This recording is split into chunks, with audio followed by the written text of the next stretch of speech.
right, so we are at 3:30. We'll give folks another minute or two to join us from wherever you are in the middle of this beginning of this Capitol Hill Ocean Week.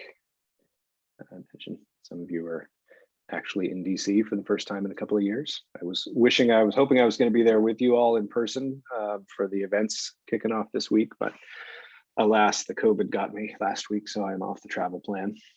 Some of that going around in our group, but you're all safe since we're in the virtual participation room. So I think we'll just get into it because I'm sick of looking at these people and myself. We're all friends here, I can say those kinds of things. So welcome everybody to our very informal Capitol Hill briefing on ocean clusters and the ocean cluster universe. We have a good program for you today. We've got 3 leaders of ocean clusters from around the country joining us. I am Mike Conathan. I'm a former Hill staffer myself, which I don't say in a lot of mixed company, but given our audience today, I'll mention it, that I'm former Republican staffer on the Senate Commerce Committee, where I work for Senator Olympia Snowe from Maine. I am in Maine now, and there's going to be a little Maine representation as we go through this conversation, as well as I want to introduce my partner in this work, Ephraim Freilich, also a former Hill staffer himself, who I believe is joining us from Alaska, Juneau, Alaska today, and some folks from around the country. So really appreciate you all joining us, taking this hour to go back into our pandemic world of webinars as opposed to actual in-person briefings. Appreciate you hanging with the video component, and looking forward to a really good conversation about the value of ocean clusters and ocean cluster organizations, and some activity that's taking place on the Hill, and some opportunity for potentially some additional activity around the support structure for these really critical organizations in supporting a sustainable blue economy. I want to start off first with some thank yous for getting this whole operation up and running. First to Senator Lisa Murkowski, co-chair of the Senate Ocean Caucus, for being our lead sponsor on this briefing. And secondly, to my Congresswoman, 1st District of Maine, Chellie Pingree, who is leading a similar effort in the House, as well as to ICCF and the Senate and House Ocean Caucuses for putting together the logistics and sponsoring our briefing today. And 2 organizations that have supported the work that Ephraim and I and Ephraim's team at Aqua DC have been engaged in over the last 6 months or so, really digging into this issue of ocean clusters, of what they mean to some of the specific regions where they are developing. That work's been supported by Builders Initiative and the Ocean Foundation. So really appreciate the ongoing work of those organizations in building this out as well, along with Ephraim's partners, Ann Robertson and Matt Robinson, who are also, I believe, in the audience for the conversation today.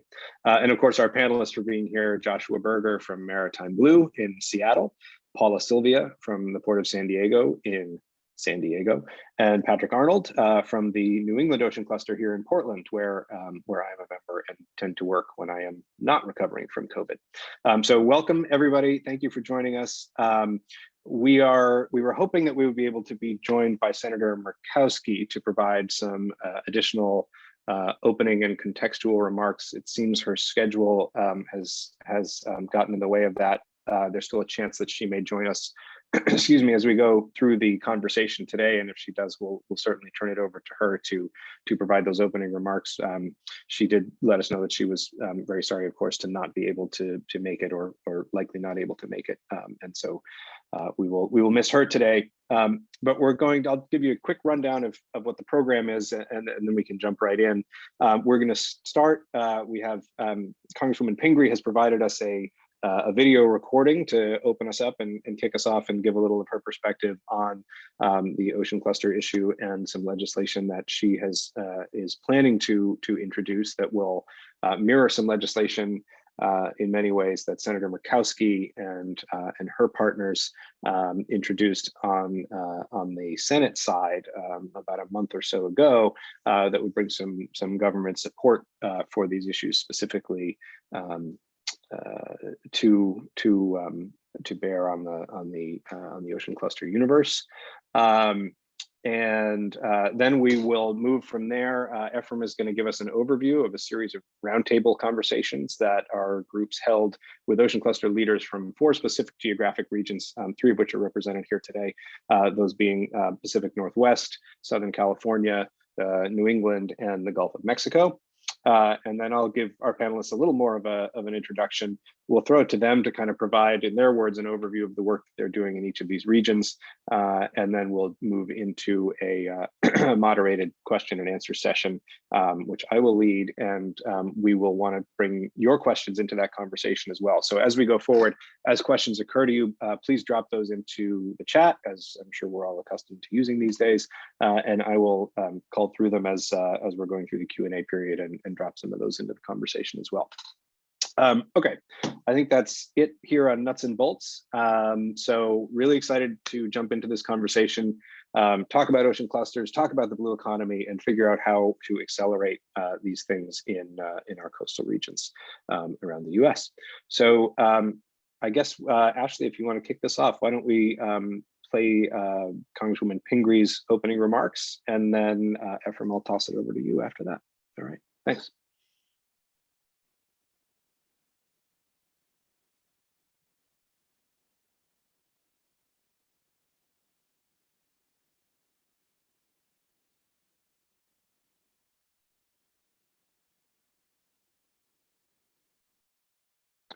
We don't have the audio on that, Ashley.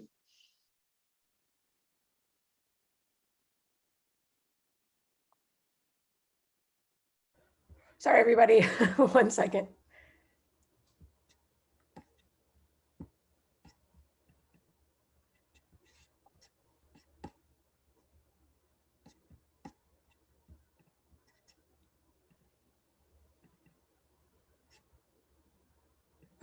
Hi, I'm Congresswoman Chellie Pingree, and I represent a district in the state of Maine.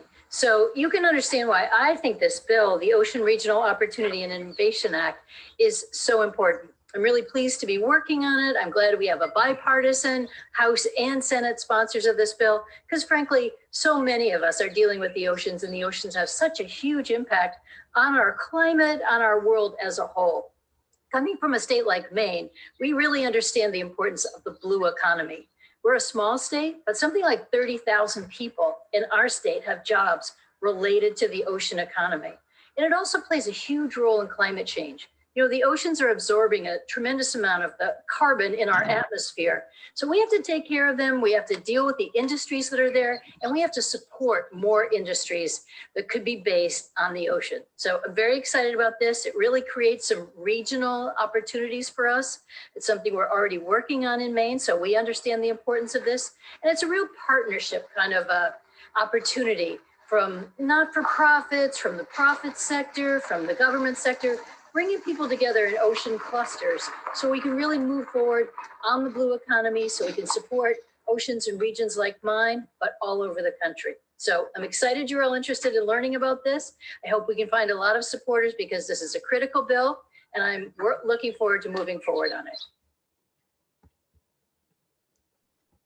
Excellent. Thanks, Ashley. And thanks to Congresswoman Pingree and to her staff for putting that together for us and helping us move this project along. I think it's great. I mean, as a former Republican staffer who then went to work at the Center for American Progress, I really love to see all the bi nature of this bill. It's bipartisan, it's bicameral now, it's bi-coastal, and all this work. It really reflects that that this is an issue that is not related to any one area or really any one party, certainly, or any one specific topic. It's really about the big tent of how are we growing ocean sustainability, and let's talk about the value of these entities going forward. So Ephraim, give us a rundown on what we heard from our regional roundtables, and we'll get into it. Thanks. Appreciate it, Mike. Thank you. And as Mike said, hi, I'm Ephraim Freilich. I'm the managing principal of Aqua DC Consulting. And quickly, I'll just say thanks for joining us here today and during a busy chow week. Like Mike, I had hoped to be there with you in DC, but also have COVID right now, so stuck here in Alaska, and a little bit jealous about Representative Pingree's either green screen or really awesome locale where she gets to make those remarks. I'm stuck indoors still. But thank you to the House and Senate Ocean Caucus. Also, I'll reiterate what Mike said, our thank you for sponsoring this event, and big thank you to Ashley and the Ocean Caucus Foundation for the logistics support, and for our expert panelists for joining, and again, also to each of you for being here. Over the last 4 months or so, Aqua DC and Mike Conathan Consulting, in partnership with the Ocean Foundation, have conducted a national effort to develop a greater understanding of and support for blue technology, innovation, and ocean clusters.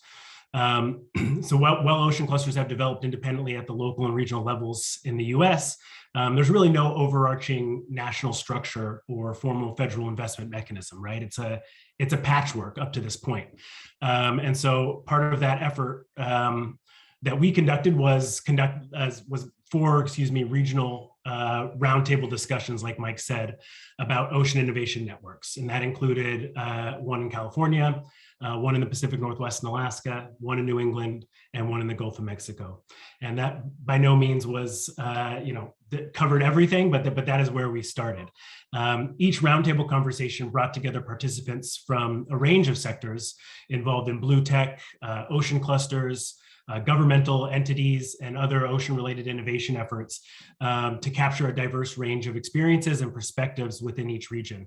And our panelists today were all in attendance at those roundtables as well.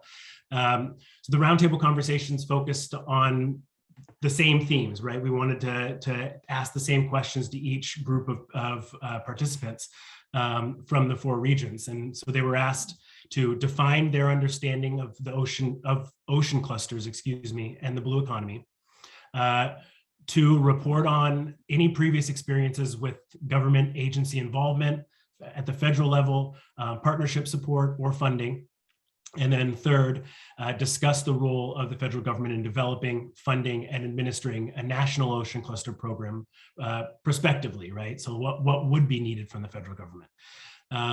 We had 36 blue economy organizations around the country and entities participating in these roundtables, representing at least 15 coastal states. Some folks were, our multi-state efforts.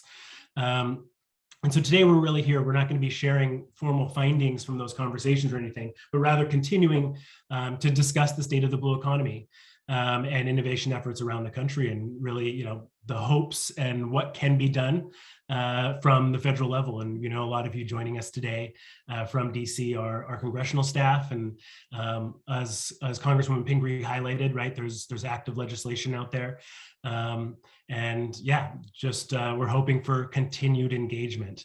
And yeah, thank you so much to everybody for being here today. That's all the groundwork I'll lay. I'm excited to pass it back to our moderator and panelists to continue this discussion. So thank you, everyone.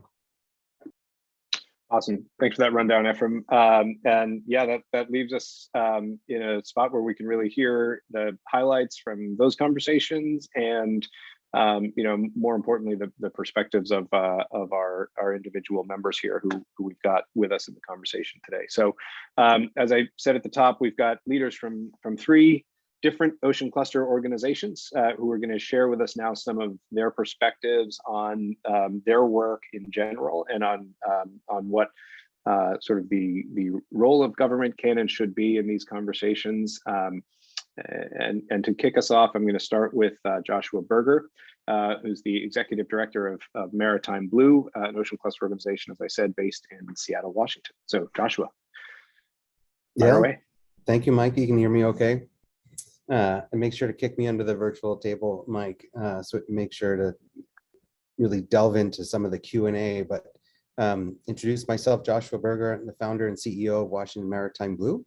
We are a nonprofit, what we call innovation cluster organization or strategic alliance.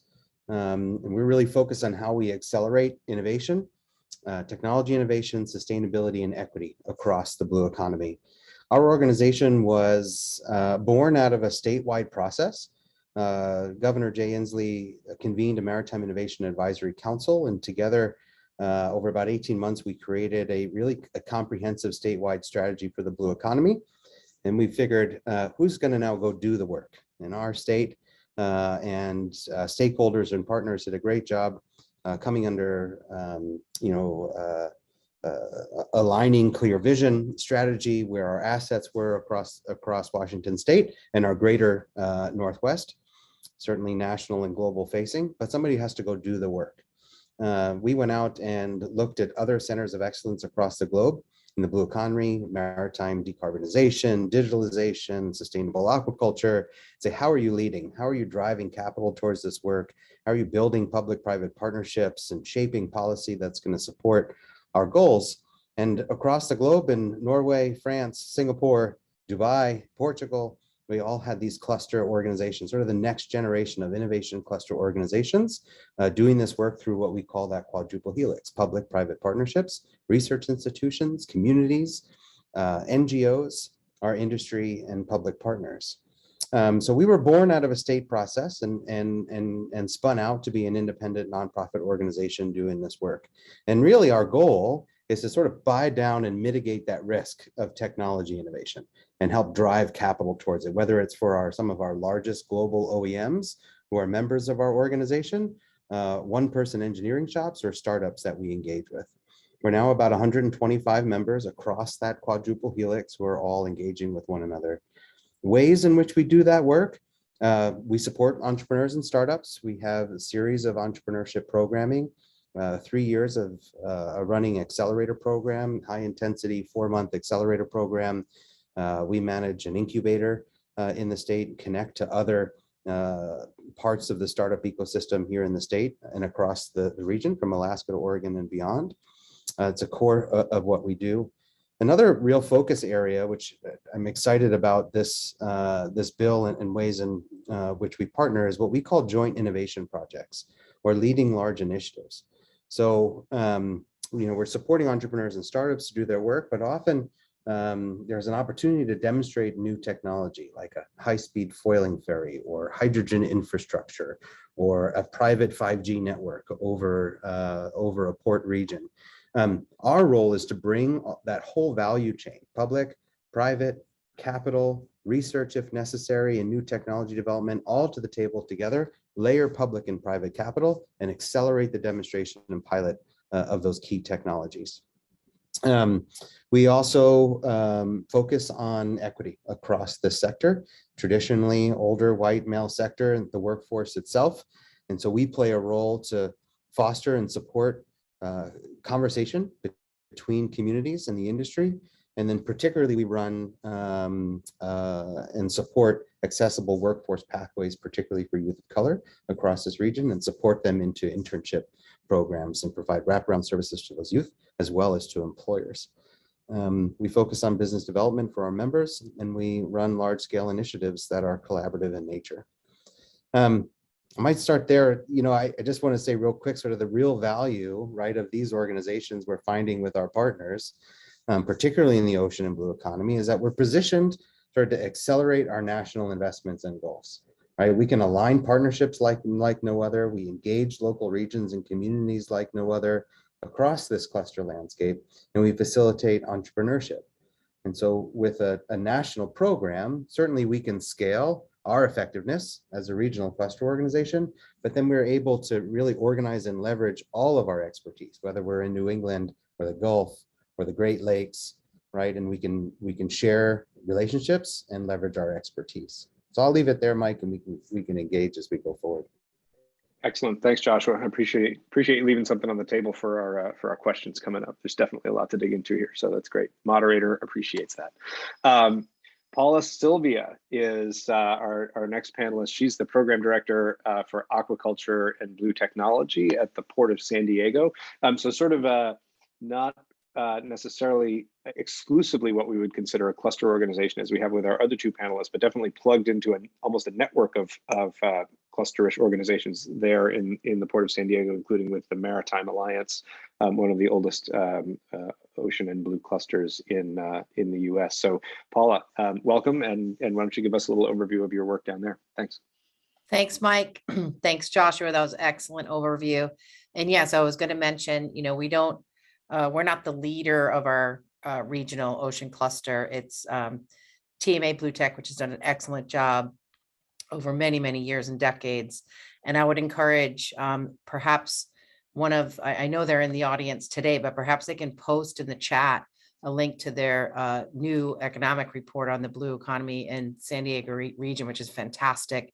And it's an updated report from 10 years ago that provides some amazing stats to our region. So yes, we're not the cluster representative, but we are part of the cluster. So the Port of San Diego is a local government entity. It's also a public benefit corporation. So we specialize, like you, Joshua, in public-public and public-private partnerships.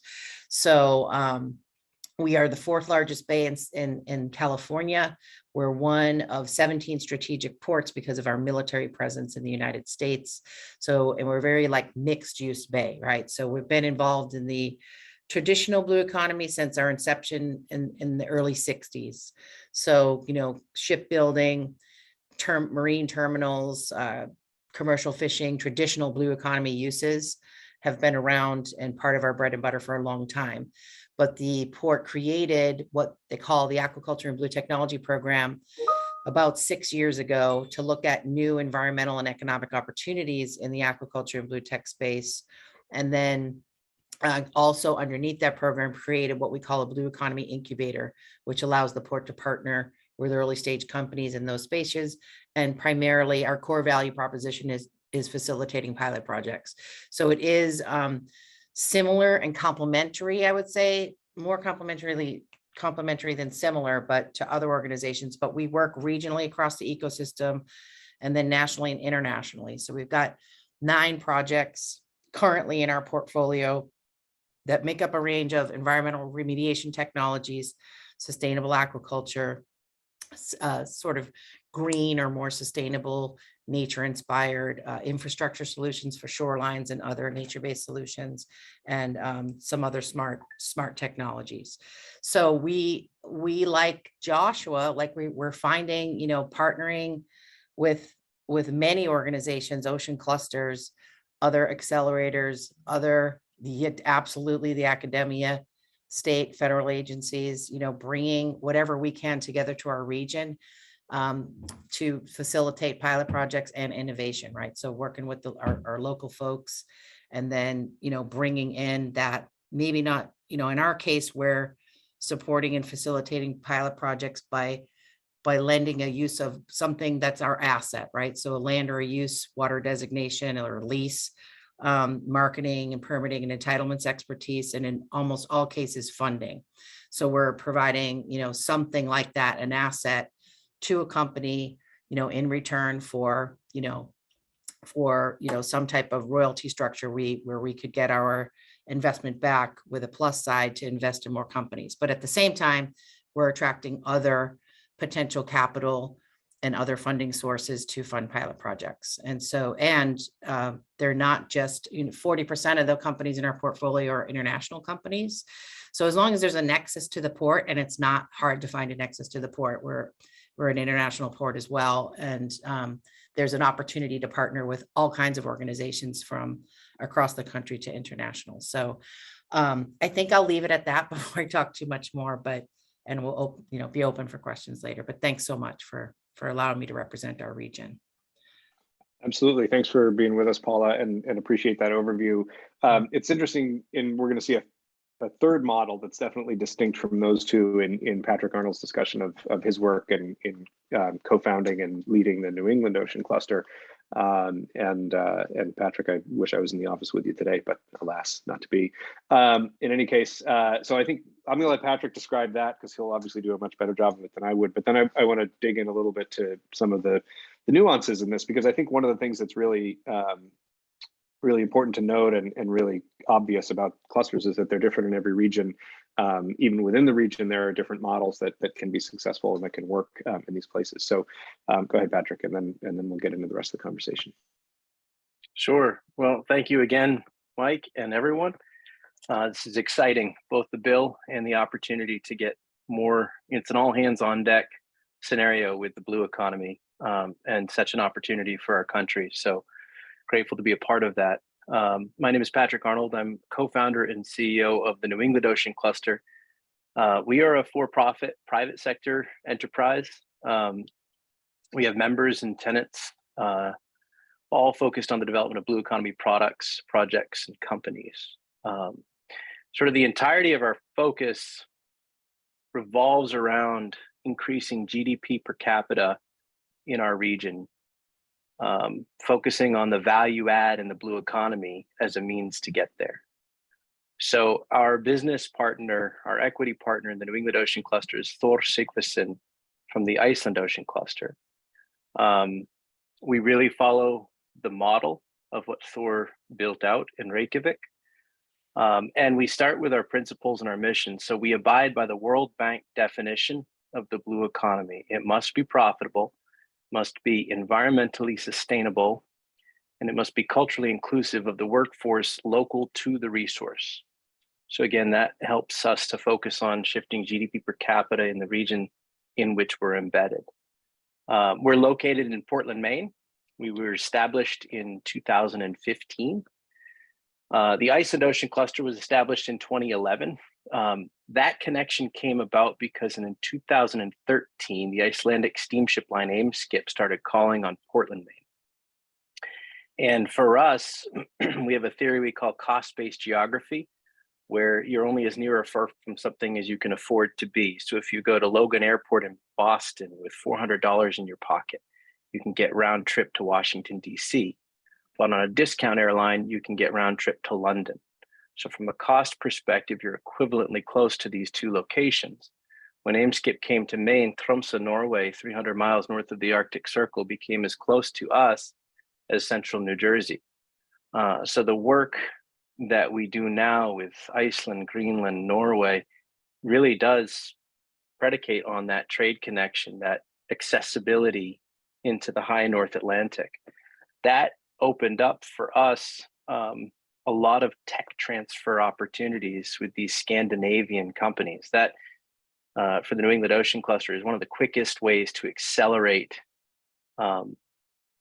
coastal use of resources and whatnot, is taking technology from elsewhere, applying it right away in your local market, rather than having to research things from the ground up. You know, and both Josh and Paula already described how the community, it's the triple helix model, it's all hands on deck, right? Your universities, your businesses, your governments, your not-for-profits. We tend to focus on commercial development exclusively. So while we've been around for 7 years, we opened the HOOS, we call it the HOOS, which is our co-working environment and collaborative workspace. We opened that in June of 2020. We have 28 tenants there and an additional 47 members, all of whom are paying to be so. And we work with those members and tenants on new products and spinning off new companies. Some of the areas that we've gotten into now are cosmetics, textiles, boat and marine tech, fish processing, automation, and aquaculture. But again, every bit of our focus is on what are the events we need to host? What are the community building exercises we need to make happen in order to get this market to value add together on this resource? There's great incubators and great accelerators. We want to see our members and tenants using them. There's great university research. We want to see it applied in the private sector. And while we're not grant funded, we have no state or federal backing, we have done contracts. We do fee-for-service work. So for instance, in Newport News, Virginia, with the Seafood Industrial Park, they contracted us to work with them and Virginia Tech on the development of some value add opportunities to revitalize there. So we do work in other port communities or seafood-based communities, but our model is a little different in that we're a private sector entity. So if the blue economy grant funds come in at the federal level or at a state level, that's part of that rising tide to get more work done in this area for the United States to capitalize on these great opportunities, but locally to each community. So that's my spiel for now, and I'm happy to answer questions when appropriate. Excellent. Thanks, Patrick. Great overviews of all three of these regions and all three of these models. And all of you in your remarks talked about the blue economy. Patrick referenced the World Bank definition. Just as a sort of a level setting before we go any further, Joshua and Paula in particular, what do you, when you talk about the blue economy, what do you talk about? It's a term that people throw around a lot, and there's a lot of definitions out there. And some people incorporate freshwater in a blue economy. Some people incorporate activities that folks might consider or might be unsustainable by a definition of sustainability. So when we talk about the blue economy, just so folks are aware in the audience, what is it for you, Joshua and Paula? Yeah. I mean, I think we also bend towards the World Bank's definition. I think some of the terminology we use is, we're focusing on trying to accelerate growing maritime and ocean sectors, that we're addressing ocean climate action, supporting healthy marine and coastal ecosystems, as well as supporting resilient and equitable communities that are working alongside or have opportunities within those sectors. So I think it is sort of that typical three layers around sustainability. We may pick and choose. Our board and our members may have some discrete conversations about what's in and what's out, where do we focus our energy, or what might be appropriate, and what our best role is as an organization. As we have great partners and members who are working in all sorts of sort of adjacent sectors and economies and projects, and we work hard, right, to establish like where is our best place, and it really is how we're accelerating within that definition, right?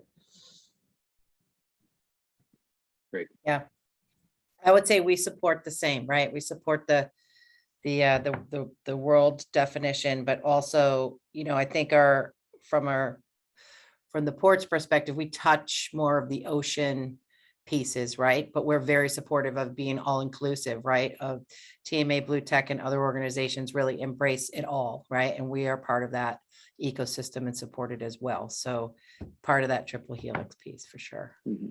Great. Patrick, anything more you wanted to add on that, or?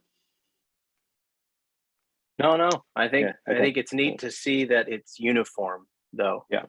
In terms of that triple bottom line version of the definition, we all agree on that.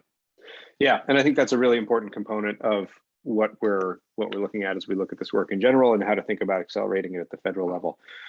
One other piece that I think really goes towards just sort of establishing, putting a little I don't know, just a little detail into the picture of what it is that your organizations are generating after those great overviews. Can you give us examples, or maybe one example from each of you about what is something that has come out of the partnerships that you have fostered within these cluster organizations? Is there an example that you like to cite as a company or an innovation or a thing that has grown or emerged or accelerated specifically as a result of the work in each of your clusters? Who goes first? Joshua just came off mute. It's hard. We work in multiple arenas, right, with startups and with our members, and we are sort of a facilitator of collaborative initiatives around the blue economy as well. But I think one really great example, I think, is the development of this zero emission foiling fast ferry.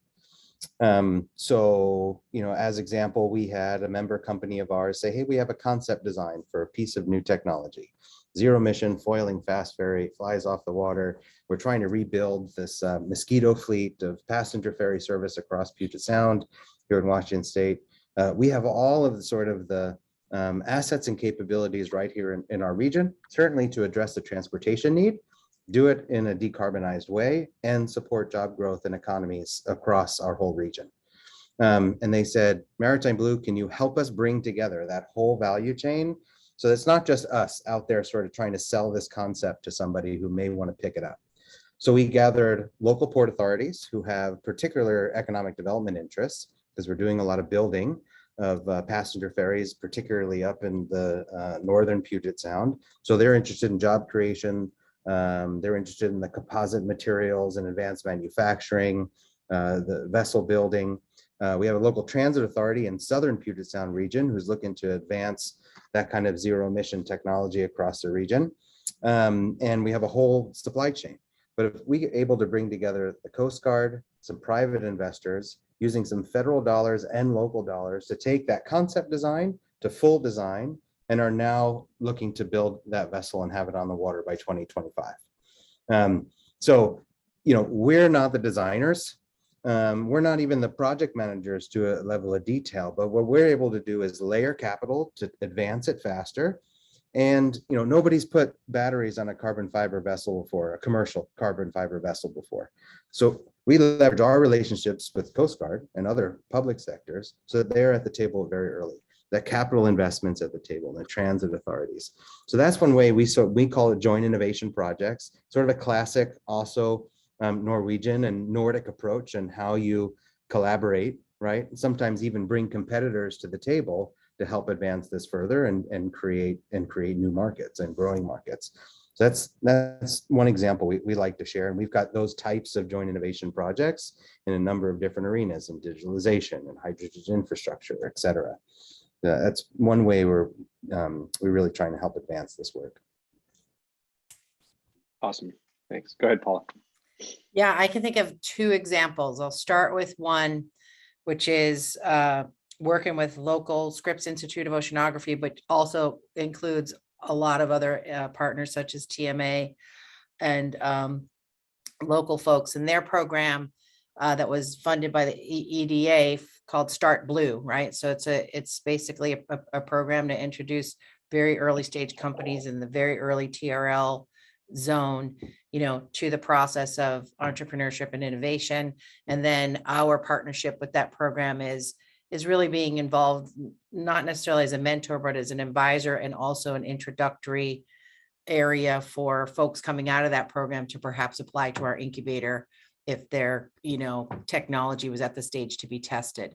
So just working locally with that kind of organization, which is a combined, sort of regional blue economy sort of partnership, has been a super good experience. So one way that we're promoting innovation and projects in our area. But then the other one is our partnership with Canada's Ocean Supercluster, which two of the companies in our portfolio, one was before the supercluster was formed, but the other was after, are demonstrating technologies, and feeding pipeline to us and back and forth, that we can demonstrate in our environment. There's another company that's an Israeli company that is actually demonstrating a new sort of, more bioenhancing concrete solution to substitute for riprap in port environments. So that company has created, a special pH mixture for concrete that actually, enhances and allows biodiversity and marine life to attach to it while being, structurally in the structural integrity is being maintained to support, in our case, a riprap and hardened shoreline around the bay. So these companies are coming, we're finding these companies coming to us from other locations to, really try to gain an entrance into the American market, specifically California, which is very difficult to enter from a permitting and entitlement space, right? So we see, I guess that's three examples, but, those are ways that we can, partner with companies through clusters, through universities, and through just partnerships with other folks and then we can expand those pilot projects into other locations. So thanks. Yeah, brilliant. Love it. Patrick, I know you got lots of good stuff to share, but I do. I'll limit myself. I can't say just one, so I'm going to try to take 2 minutes and tell you about three real quick. And the neat thing is these things happen organically once one gets going with the cluster. That's sort of, in my mind, the important part. And what we do for them it's like whatever it takes. That's the idea, right? So one is a startup. Marin Skincare is an eczema skin cream extracted from marine glycoproteins from lobster. And this two biochemist graduate students from the University of Maine system, this technology existed in the university. They got it going as a business. They've now built their plant. They're going and growing. And that's a wonderful story we've been a part of. A tech transfer story, Finsulate, came out of the Netherlands. It's a non-toxic anti-fouling boat hull coating technology. you can apply this like wallpaper to buoys, boat hulls. Over in Europe, it's on a 700-foot long vessel. And again, this maximizes the time boats and marine infrastructure can remain in the water and not have to dry dock, but it doesn't leach. It's not, toxic chemicals going into the ocean. And then a final one, we worked with a local food or fish processor. When we started working with them, they had 40 employees and they were a traditional primary food processor. We took them on several trips, we'll call them trips, field trips, to Iceland and Norway and whatnot, got into automation, got into value add. And what has happened now is they have well over 120 employees, invested millions in automation, and you start to see food security move back where the fish in the North Pacific or North Atlantic can come to the United States rather than going to China for processing and then have that product exported back to the United States. So, that's an example where we have invested in 5-year process working with an employer to change how they do business and help them to scale. Awesome. Yeah, all amazing examples. And I love these stories because they're what resonate and they're what people remember and can, kind of take back and communicate easily. It's like these are innovations that don't happen, or at least don't happen nearly as quickly absent the cluster landscape. So thanks for sharing those. Thinking about where we're going. Okay, so first of all, we've got about 20 minutes left in the conversation. So if you have questions from the audience, get them into the chat and I'll get them into the conversation. But to keep us moving here, we're here we've got an audience on the Hill. We've got government leaders in the audience. We've got opportunities to think about what government support potentially means and can mean to these organizations. Some of your organizations, as you've talked about, have received some government funding, others have not. So curious to get your perspective in general on what sort of should be the role, what is the optimal role for government to be playing in this space? And if you've received funding, you can talk a little bit about what that has meant and what it's enabled you to do. If not, what does it mean in the landscape as you see it from your seat? So it's another one I'm going to throw out there and let you all field as it comes to you. So I could jump in on the front end because we're not government funded, but like, as I said, anyone who gets into blue economy work, can always contract us to do whatever. So to do work in the blue economy. So it's good in our mind when states and federal government get into supporting the blue economy, because every little bit helps to get communities innovating and thinking differently about the resource. So I would say for the government role, absolutely yes on the funding. Yes on getting more maritime literate. In most DOTs, you don't have a lot of maritime literacy and experience because we have, 3 generations of roads and bridges and not a lot of support for ports. So, blue economy, we got a lot of work to do to get people going in that direction. So I think, again, funding, but then on the regulatory side, it may not be the most popular view, but in the case of Scandinavia, the government role in regulation of the resource is helpful for the conservation of that resource. It forces the industry to find new and creative ways to get more value out of the resource, full utilization, rather than have the one economic pathway be more resource, more extraction. So in the same period of time in Iceland that the cod landings decreased by 20%, the revenue with the industry more than doubled, but that's in getting into life sciences, biotech, and value add. So regulation on the government side can actually be a helpful tool in causing the private sector to innovate and find new ways to make money. That's great, Patrick. We saw that with the building of all electric ferries in Norway as well, right? Great example there. So Maritime Blue, we have sort of a diverse revenue. We have some federal support through EDA and Department of Energy, varies over the years. We have state support. We have contracts with local public entities, private dollars and philanthropic and revenue we drive through our organization. So pretty diverse funding. for our organization as we continue to grow and do this work.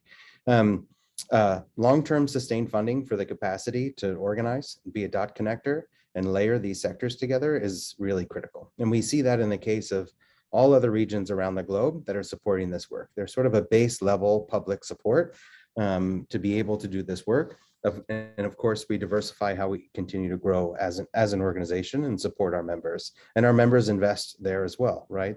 We leverage those dollars with private investment, whether it's in the capacity of our organizations or that they're putting money towards the projects, whether they're investing in the startups or they're ready to double down in R&D in a project as they go forward.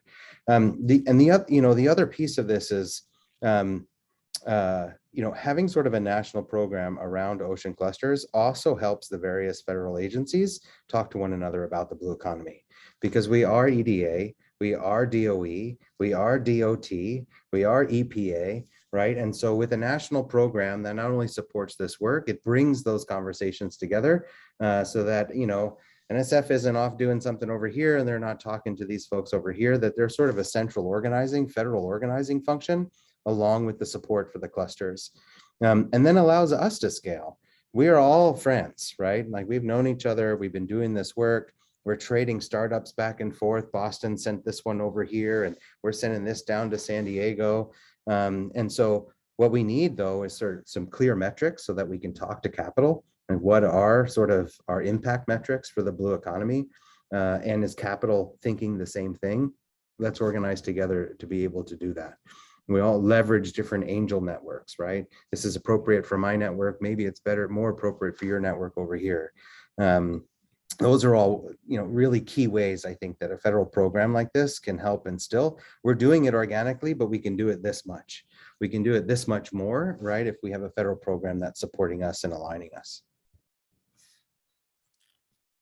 Cannot probably say it any better than you guys, Joshua and Patrick, and then look at, I think it's really desperately needed to allow us to be more, efficient and coordinated as we move forward federal dollars, right? We can all have pieces of federal dollars, but to have something focus on each region, bringing that together would be amazing. I mean, look at Canada's Ocean Supercluster. That's over $250 million government-backed organization. That's solid, right? We could use something or anything like that. From bringing it down to the port perspective, so the Port of San Diego is a special district in the state of California. So it's granted a certain amount of tide land. So that's land and water use rights from the state of California to manage in the public interest of Californians. And we don't, as a local agency, take any revenues from state taxes. We can, but we don't. But instead, our revenues come from the over 800 tenants that are that lease land and water rights from us. So that provides us to get a revenue base, a portion of which can go into supporting these new blue economy businesses like we talked about through my program, but also, maybe gives us a little bit more flexibility than others in terms of how we spend those funds. So, but yes, we have, received federal funds, we can receive federal funds, but I think speaking generally, like Joshua and Patrick, building on that, like a national strategy would be very effective for everybody. Great, excellent. Thanks for those thoughts as well. We had a question come in the chat from Curtis. How will the Ocean Shipping Act of 2022 impact ocean cluster economies? I admit to not being super familiar with the Ocean Shipping Act of 2022, but if you guys are, fire away. From my understanding, that's more actually on demurrage, which is a form of storage that ports charge. And then similar to storage fees that container shipping lines charge for the use of a container and its length. So anytime you have a shipping reform or a shipping act that's targeting the Federal Maritime Commission, that's more focused on preventing collusion in shipping rates, transportation rates. So that is not a direct blue economy thing, but anything that keeps pricing competitive at the transportation shipping levels, a good thing for United States job creators. So, but no direct blue economy pieces from my side. I would agree, Patrick. I think what it does though is it starts to open up, I think, some thoughts on how we're using, let's say digitalization across shipping and logistics, right? We understand that in many cases, 20% of decarbonization could come through efficiencies that digitalization can support across that. We consider that blue economy, and are often working in those ways. So, in some ways, it's sort of similar to sort of, the regulatory approach and how we sort of open up markets and opportunities to address that new markets and a new regulatory regime or expanded regulatory regime. So, in that way, we see, stuff like that relevant. And it's, it's another way in which sort of clusters are on the front end of sort of looking at that new regulatory regimes and being, to be honest, being, thought leaders back to our communities and say, hey, this is what's coming down the pike. There's some opportunities here to address. There are some market opportunities. Hey, it looks like your technology you're developing over here may be able to sort of address it if we connect it back up to some of our other members. Right. So, in those ways, there's sort of opportunities for clusters to be sort of at the front end of that and find opportunities in those and translate them back to our members and stakeholders. Yeah. Great. Thanks for those thoughts. I'm glad you could feel that one better than I could. So well done. So a couple of you in your remarks brought up issues related to sort of equity and inclusion and building, workforce and creating new opportunities. Obviously, workforce and opportunities are a tremendous piece of sort of the innovation landscape as it moves forward. But any thoughts or any expanding that you want to do on those concepts of sort of what the opportunities are there and how we can kind of build some of that in? A lot of port and maritime communities are often closer to underserved populations, and so perhaps present opportunities there. And as you alluded to, Joshua, I think there hasn't been a lot of diversity in the ocean space across the board, whether that be maritime or otherwise. So how do you see that playing into the work you're doing, and what are the opportunities there in that space? So, go ahead, Paula.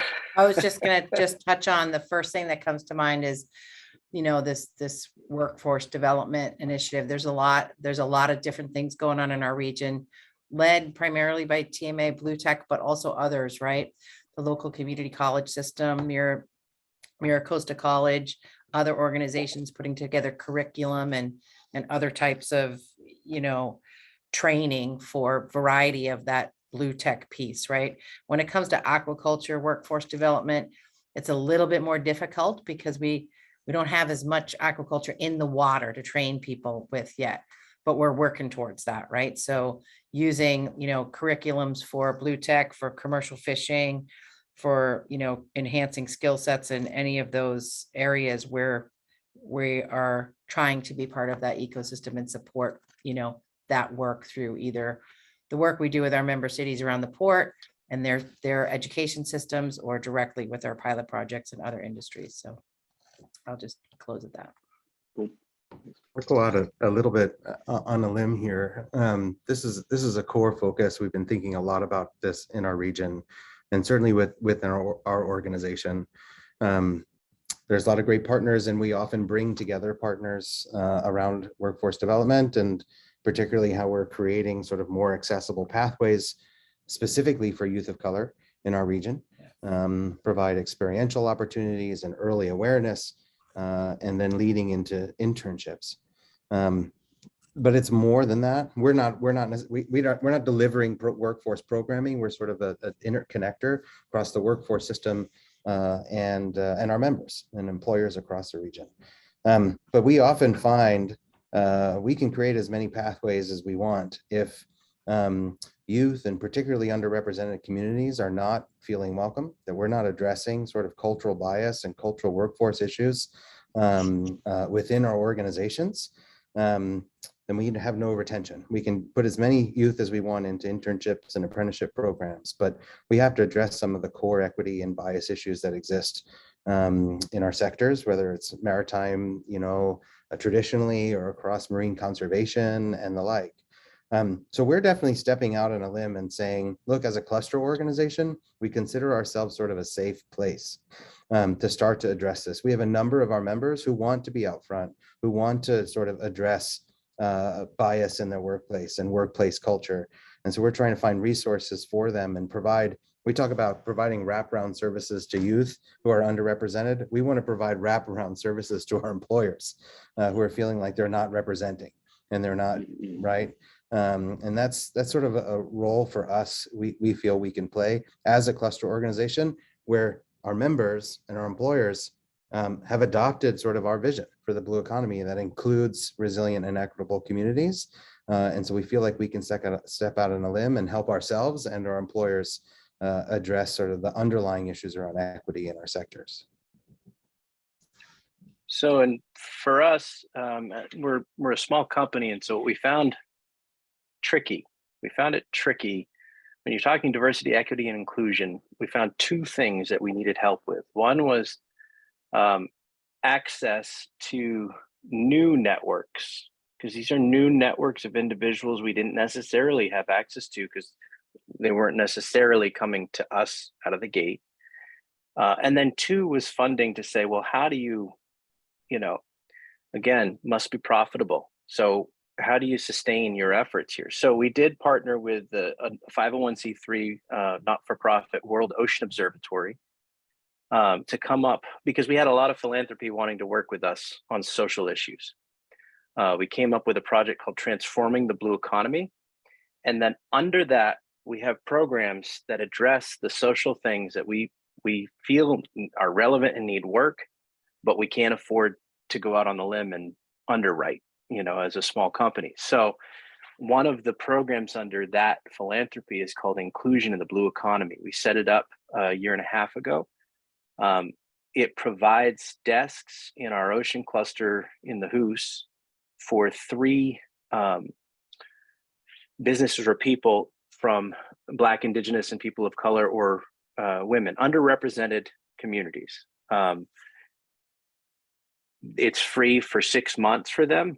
And we've seen some really awesome companies come out of it. Lady Shuckers is one, a female-owned oyster, not just oyster farming, but the food truck and all of this. And then they started organizing women on the water, in the fisheries, which has just been really awesome to see.